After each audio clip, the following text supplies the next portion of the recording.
বর্বর দখলদার ইসরায়েল ফিলিস্তিনের গাজায় যে নারকীয় হত্যাকাণ্ড চালিয়ে যাচ্ছে তাতে বিশ্বজুড়ে শান্তিকামী মানুষরা এর প্রতিবাদ জানিয়ে আসছে। কিছুদিন আগেই স্পেনের বিখ্যাত স্টিল উৎপাদনকারী প্রতিষ্ঠান সিডেনর ইসরায়েলের সঙ্গে সব ধরনের বাণিজ্য বন্ধ করার ঘোষণা দিয়েছে। এবার স্পেনের একটি রেস্তোরাঁর ম্যানেজার যা করলেন তাতে রীতিমতো ঝড় উঠেছে সোশ্যাল মিডিয়ায়। স্পেনের এক রেস্তোরাঁয় ইসরায়েলি পর্যটকরা খেতে এসেছেন বুঝতে পেরে তাদেরকে বের করে দিয়েছেন রেস্তোরাঁর ম্যানেজার।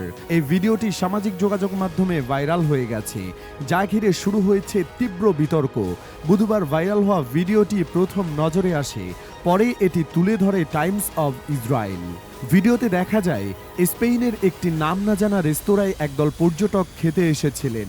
ম্যানেজার যখন বুঝতে পারেন যে তারা ইসরায়েলি নাগরিক, তখন মুহূর্তেই পরিস্থিতি উত্তপ্ত হয়ে ওঠে। উত্তেজিত ম্যানেজার তাদের উদ্দেশ্যে উচ্চ স্বরে চিৎকার করতে থাকেন, গালিগালাজ করেন এবং গাজায় চলমান সংঘাতকে গণহত্যা বলে আখ্যা দিয়ে এর জন্য ইসরায়েলিদের দায়ী করেন। এ সময় ম্যানেজারকে ভিভা প্যালেস্টিনা বা ফিলিস্তিনি দীর্ঘজীবী হোক স্লোগান দিতে শোনা যায়। ভিডিওতে দেখা যায় পর্যটকরা তখন মাত্র পানীয় অর্ডার করেছিলেন। খাবার আসার আগেই তাদের রেস্তোরাঁ ত্যাগে বাধ্য করা হয়।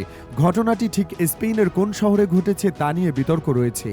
কেউ বলছেন গ্যালিশিয়ার উপকূলীয় শহর ভিগো, আবার কেউ দাবি করেছেন ঘটনাটি আন্দালুসিয়ার মালাগা শহরে।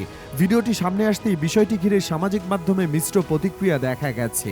কেউ ম্যানেজারের অবস্থানকে সাহসী প্রতিবাদ হিসেবে দেখছেন, আবার কেউ এটিকে জাতিগত বৈষম্য বা ঘৃণাজনিত আচরণ হিসেবে আখ্যা দিচ্ছেন।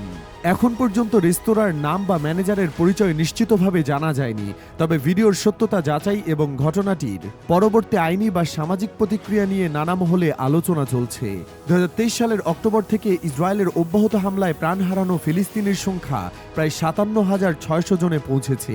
আল জাজিরার প্রতিবেদনে বলা হয়, মানুষ এখন খাবারের জন্য লাইনে দাঁড়িয়ে গুলিতে মারা যাচ্ছে। এটা যেন এক নিত্যদিনের ভয়াবহ বাস্তবতা হয়ে দাঁড়িয়েছে।